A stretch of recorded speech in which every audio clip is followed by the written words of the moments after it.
ಇನ್ನು ಚಿತ್ರದುರ್ಗದ ಕಾಂಗ್ರೆಸ್ ಶಾಸಕರಾಗಿರುವಂಥ ಕೆಸಿ ವೀರೇಂದ್ರ ಪಪ್ಪಿಗೆ ಇಡಿ big shock ಅನ್ನು ಕೊಟ್ಟಿದೆ.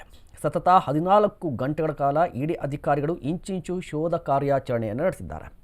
ಗೇಮಿಂಗ್ ಆ್ಯಪ್ ಕಂಪನಿಗಳಿಗೆ ಅಕ್ರಮವಾಗಿ ಹಣ ವರ್ಗಾವಣೆ ಮಾಡಿದ್ದ ಆರೋಪದ ಹಿನ್ನೆಲೆಯಲ್ಲಿ ದಾಳಿ ಮಾಡಿದ್ರು ಅಧಿಕಾರಿಗಳು. ಮುಖ್ಯವಾಗಿ 30 ಸ್ಥಳಗಳಲ್ಲಿ ಇಡಿ ಅಧಿಕಾರಿಗಳು ಇವತ್ತು ದಾಳಿ ಮಾಡಿ ಪರಿಶೀಲನೆ ನಡೆಸಿದ್ದಾರೆ. ಚಿತ್ರದುರ್ಗ, ಹುಬ್ಬಳ್ಳಿ, ಬೆಂಗಳೂರು ಸೇರಿದಂತೆ 10 ಕಡೆ, ಜೊತೆಗೆ ಸಿಕ್ಕಿಂ, ಗೋವಾ ಸೇರಿದಂತೆ 30 ಕಡೆ ಒಂದಿಷ್ಟು ಶೋಧ ಕಾರ್ಯಾಚರಣೆ ನಡೆಸಿದ್ದಾರೆ. ನೋಡಿ, ಅಕ್ರಮವಾಗಿ ಹಣ ವರ್ಗಾವಣೆ ಸಂಬಂಧ ಗೋವಾದಲ್ಲಿ ಶಾಸಕ ವೀರೇಂದ್ರ ಪಪ್ಪಿ ಮೇಲೆ 2 FIR ದಾಖಲಾಗಿದೆ. ಇನ್ನು ಸಿಕ್ಕಿಂನಲ್ಲಿರುವಂಥ ಕಾಂಗ್ರೆಸ್ ಶಾಸಕ ವೀರೇಂದ್ರ ಪಪ್ಪಿಯನ್ನು ಸಿಕ್ಕಿಂನ ಹೋಟೆಲ್ನಲ್ಲೇ ವಶಕ್ಕೆ ಪಡೆದರು ಅಧಿಕಾರಿಗಳು. ಈಗ ಸದ್ಯ 40ಕ್ಕೂ ಹೆಚ್ಚು ಅಧಿಕಾರಿಗಳು ದಾಖಲೆಯನ್ನು ಕೂಡ ಪರಿಶೀಲನೆ ಮಾಡಿದ್ದಾರಂತೆ.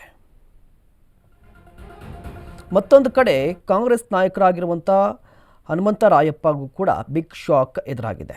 ಶಾಸಕ ವೀರೇಂದ್ರ ಜೊತೆ ವ್ಯವಹಾರದ ಹಿನ್ನೆಲೆಯಲ್ಲಿ ಅವ್ರಿಗೂ ಕೂಡ ಅವರ ಮನೆಯ ಮೇಲೂ ಕೂಡ ಇಡಿ ದಾಳಿ ಮಾಡಿತ್ತು. ಬೆಂಗಳೂರಿನ RR ನಗರದ ಹನುಮಂತರಾಯಪ್ಪ ನಿವಾಸಕ್ಕೆ ಬಂದಂಥ ಇಡಿ ಅಧಿಕಾರಿಗಳು ಒಂದಿಷ್ಟು ಡಾಕ್ಯುಮೆಂಟ್ಸನ್ನು ಕೇಳಿದ್ರು, ಪರಿಶೀಲನೆ ನಡೆಸಿದ್ರು. ಗಮನಿಸ್ತಾ ಇದ್ದೀರಾ, ಇವತ್ತು ಬೆಳಗ್ಗೆ ದೊಡ್ಡ ಶಾಕ್ ಎದುರಾಯಿತು ಪಪ್ಪಿಯವರಿಗೆ. ಏನು ಶಾಕ್ ಅಂತ ಹೇಳಿದ್ರೆ, ಇಡಿ ಅಧಿಕಾರಿಗಳು ಏಕಾಏಕಿಯಾಗಿ 30 ಕಡೆ ದಾಳಿ ನಡೆಸ್ತಾರೆ. ಅಂದರೆ ಶಾಸಕರ ಸಂಬಂಧಿಕರು, ಸ್ನೇಹಿತರು ಸೇರಿದಂತೆ ಅವ್ರ ಜೊತೆ ಯಾರೆಲ್ಲ ವ್ಯವಹಾರವನ್ನು ಹೊಂದಿದ್ರು, ವೈಯಕ್ತಿಕವಾಗಿ ಸಂಬಂಧವನ್ನು ಹೊಂದಿದ್ರು, ಅವ್ರಿಗೆಲ್ರಿಗೂ ಕೂಡ ಶಾಕನ್ನು ಕೊಡ್ತಾರೆ, ದಾಳಿ ಮಾಡ್ತಾರೆ, ಒಂದಿಷ್ಟು ಡಾಕ್ಯುಮೆಂಟ್ಸನ್ನು ಹುಡುಕ್ತಾರೆ. ಏನು ರೀಸನ್ ಏನು ಅಂತ ಹೇಳಿದ್ರೆ, ಈ ಗೇಮಿಂಗ್ ಆ್ಯಪ್ಗಳಿದೆಯಲ್ವಾ, ಆ ಕಂಪನಿಗಳಿಗೆ ಅಕ್ರಮವಾಗಿ ಹಣವನ್ನು ವರ್ಗಾವಣೆ ಮಾಡಿದ್ದಾರೆ ಅಂತ, ಅಕ್ರಮವಾಗಿ ಹಣ ವರ್ಗಾವಣೆ ಮಾಡಿದ್ದಾರೆ. ಇದಕ್ಕೆ ಸಂಬಂಧಪಟ್ಟಂತೆ ಗೋವಾದಲ್ಲಿ 2 FIR ದಾಖಲಾಗಿದೆ ಶಾಸಕರ ವಿರುದ್ಧ.